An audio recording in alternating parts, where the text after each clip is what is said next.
Well, the weathermen were a little bit right today because we did have rain throughout a lot of the day uh, during the day session, but they got a lot in right before the range, and then they finished up everything as far as singles got through except for the Ivanovic Azarenka match. As you can see, was canceled, and some doubles and juniors, and they're going to have a lot to do with those now. But it still didn't rain quite as much as they were saying. But and now they're saying rain tomorrow again, but it seems like less of a chance. Um, the matches that got on right away were Panetta, Halep. Start with Hantakova Risk on Arthur Ashe, Panetta Halep on Louis Armstrong, and Vinci Georgi on Grandstand. This wasn't as great as the opening six from last week that had those six great WTA matches to start the day, but this is three of them. So this was the opening three, I guess you could call it. These were great matches. And the one that was only a two-setter, or both, well, actually two of them were, but the one that you would think wasn't so good is the Vinci. But actually, she was in trouble down a break early on against Georgie.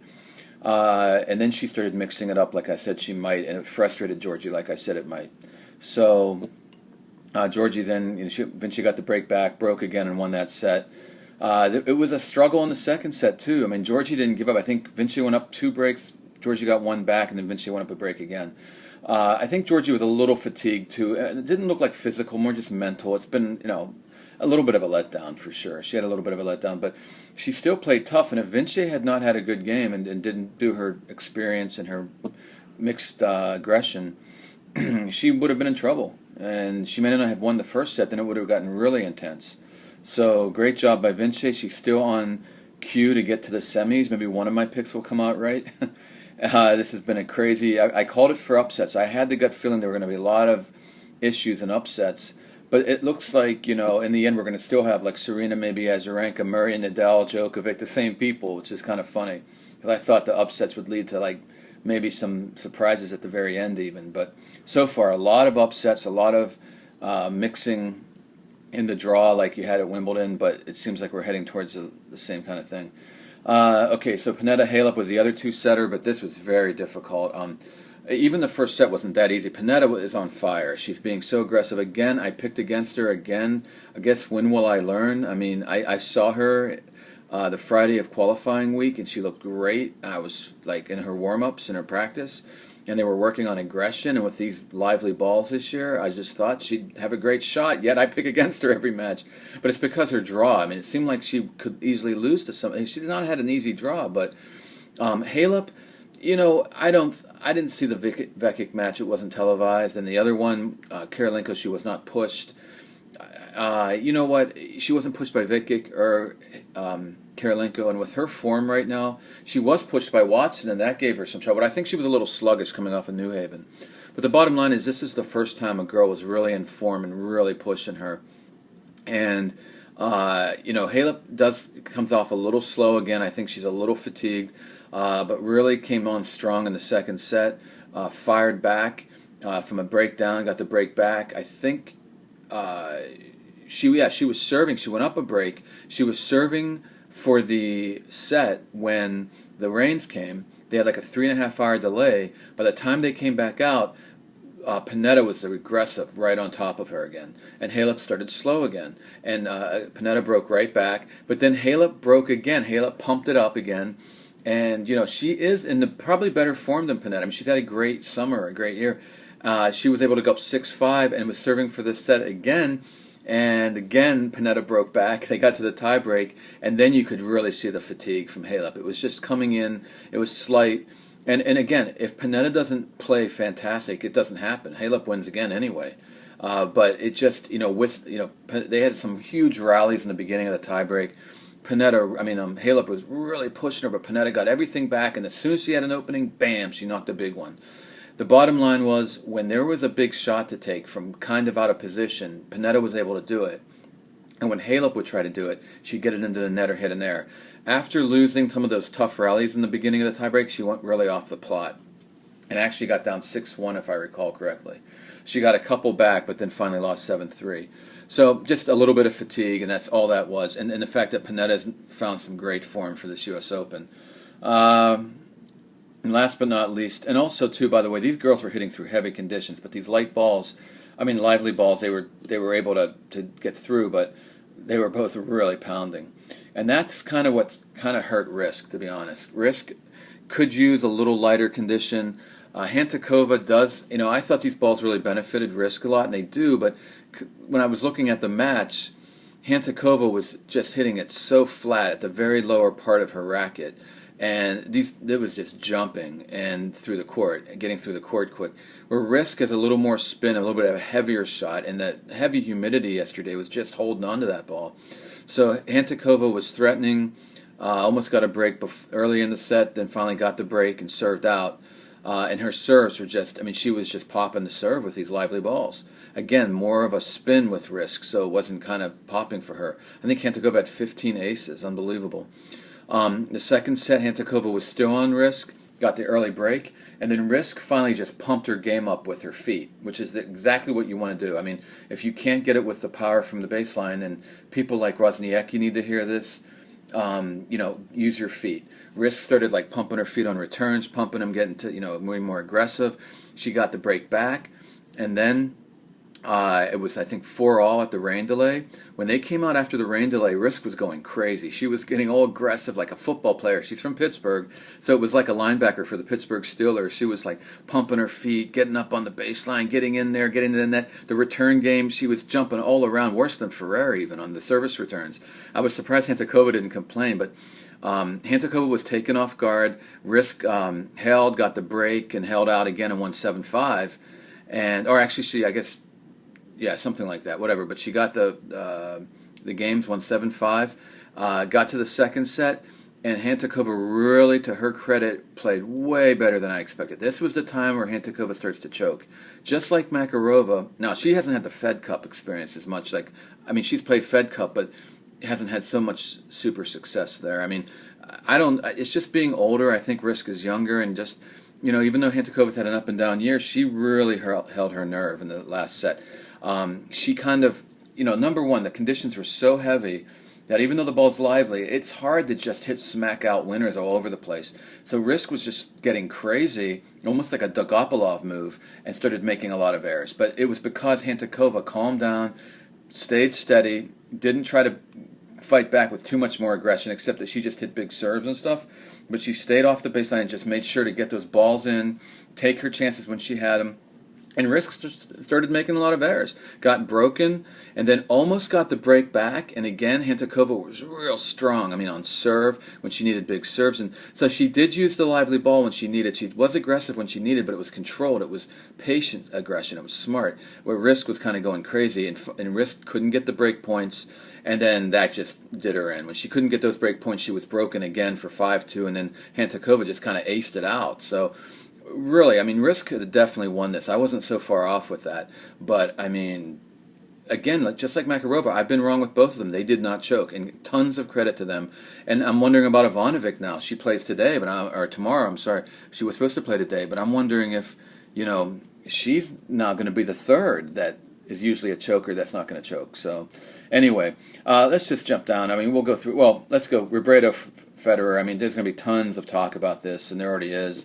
I think it's great news for Federer. I don't think anybody's going to understand this, but I think I've been saying it from the beginning of the year. Bad year for Federer. Drops out of the top 5. I said in 2012 he's going to have a great year, and people kind of laughed at that. Then I said this year he's going to drop out of the top 5. People laughed at that. Now I'm saying he's going to have a great 2014. I was saying that from the beginning of the year, that 2014 was going to be a big comeback for him again. I think people are probably going to laugh at this. To my surprise, a lot of people were saying Federer was going to have a great U.S. Open. You kind of wonder, because he does like these courts, and I'm not sure. The lively ball's good for him, but to be honest, I think a smaller, and if it's a heavier ball, that's fine, but a smaller ball is just nicer for him. Where it's not so much, everybody else is spinning it so much, where he can just hit flat ping pong. So I just think going smaller would help him greatly. But, the balls are going to, these companies are going to do what they want to do, combined with actually it's the tournament. The tournament will make these decisions. And, I don't think, what can you do? Roger's going to have to try to figure this all out. I think, number one, he needs to know. I'm not sure anybody really understands what happened with these balls, unless they had old U.S. Open balls and compared them. They're not maybe paying attention to that. So, but it's not just the balls with Federer. What the deal is, and I've been saying it all year, he has physical issues. Whether he came out publicly and admitted it or not, he had physical issues, and I don't even think it's just the back, because the back leads to other things, and it's usually in the leg area. The legs are so important for Roger, and when his legs start to go, his accuracy goes, and everything goes. He's a high-risk game. Yes, he should grind more. He always should have been more patient. Had he been more patient in his career, he'd have beaten Nadal many more times, in my opinion, even on clay. But that's besides the point right now. He's not super patient. He never will be. He could do a little bit, but the fact is he needs his legs. He needs his accuracy. I think at some point this summer, after the racket change, hubla, and all that stuff, he finally is taking care of his physical issues. I believe so because in Cincinnati, I thought it was the best his legs moved all year. Personally, I thought. And then even this tournament, even against Robredo, I didn't see really sluggish leg movement. It was fine. He looked fine. I thought he looked a lot worse physically at Wimbledon and before. I think in Cincinnati and at the U.S. Open, he's looked pretty darn good physically. His game's going to be back, but he does need to make some adjustments. I mean, maybe the bigger the racket, the racket head thing, he gets more power. If these balls don't get smaller, for all these different balls, the way they're going right now, he's going to probably just need more power like that, have a little different strategy, a little more patience, patient aggression. Just, just hit a few and then go for it, kind of. So little things like this, but there's no reason in my mind. As long as he can get himself good physically, which I think he's doing, he'll be fine. This U.S. Open was way too soon. He is just trying to get himself back now. He's going to need the rest of this year and then be ready for a big next year. So, I had a little hope too, like in the back of my mind, but I knew that's why I didn't talk much about it. It's too soon. And then the talk that Federer and Nadal was going to decide who's the greatest ever was making me laugh so hard because, that's like, that was like, I guess, when Rocky Marciano beat Joe Louis after Joe Louis needed to retire. So we say Rocky Marciano is better than Joe Louis. A lot of Joe Louis fans thought that was ridiculous, and it is. I mean, Federer is not informed to be saying, it was actually maybe a good thing he doesn't play Nadal. I don't think he needed that. Robredo, by the way, I'm sorry not to talk about him. He's playing great. I can't understand how he looked sort of really fatigued and somewhat injured after his last match and that big barn burner, and comes out here and plays this well. Whatever his physiotherapy's doing for a 31-year-old or whatever, they're doing a fantastic job. They really got him ready for this because he did not look sluggish or hurt or anything. So I don't know what's going on, but fantastic. The doubles got canceled there, as we see. Grandstand, things got moved around. Federer got moved to Louis Armstrong, but I think the balls are, once again, if you're a little bit off form, the balls are going to fly. And that happened with Wadwanski. She got a little off, and Federer has been a little off all year, so that was the issue there too. And then after Vinci, Georgie, Ferrer, I thought, he had a tough first set, doesn't surprise me. Pulled out the tiebreak. Tipsarevic was already starting to look a little fatigued. Ferrer's not in his best form either, but he's a maniac. So I'm like, okay, this is over. He had threatened Tipsarevic. I'm like, okay, he'll get the break in the second set and win that, and we'll be on our way. No, he never did get the break. Tipsarevic broke him late as Ferrer's energy suddenly dipped badly. And now Tipsarevic was fired up. He won the set. He's fighting hard in the third set. He was up a break in the third set, had 40 love, 3-set points, and couldn't take it. And Ferrer, at down 40 love, Tipsarevic trying to serve it out at 5-4, I think it was. Ferrer started screaming at his box, screaming at his coach, just went berserk. Was like, I will not lose. That's and just started going crazy. And he didn't. He got the next 4 points. Then they had one more deuce, and then he got the next two, and he broke Tipsarevic, held, and then broke again. All tough games. Tipsarevic fought hard, but it almost kind of knocked him. It was like Ferrer just took a huge punch in the gut, and Tipsarevic almost threw up. It was just crazy. And then the last set, to Tipsarevic's credit, he really hung in. He fought hard. Ferrer's energy was up and down a little bit. Tipsarevic's was up and down. They were dipping all over the place. They both, Tipsarevic's had bad energy all year, and Ferrer's had bad energy this summer. But up and down. And then finally at the end, Ferrer was serving for the match. He got the crucial break for 6-5. And then he couldn't do it. He had 40 love. I think he had 3 match points, and he couldn't serve it out. He made all kinds of errors then. He let down. They went to a tiebreak. It was really tough in the tiebreak, on, and finally Ferrer got those last couple of points, and Tipsarevic looked like he was about to fall over at the end. So I don't know. I don't know that Ferrer, how much he's going to have left, but can never doubt him. And then finally, Gasquet, this got moved out to the pit, which is wild. They're not supposed to have any more big singles matches in the pit, court 17. And this really hurt Raonic, in my opinion. I didn't know that would be moved to the pit. If I knew he was going to be in the pit, he still had 40 aces. Unbelievable. I mean, that just shows you how lively these balls are, and how, of course, a huge serve this guy has. But even with that, he was in trouble early on in the first set, came back and pulled it out in a tiebreak. I thought Gasquet would take the first, but once Raonic had the tiebreak, I'm like, oh, he has a chance, he can do this. But Gasquet, to his credit, fought back, got the tiebreak in the second. Raonic really needed to win that second set tiebreak. That's where he kind of messed up. I think the humidity was really getting to him more than it was getting to Gasquet. And you can see by that third set, or actually, in that third set, it looks like Gasquet is the one that came down. So every one of these sets went opposite of what I would have expected, to be honest with you.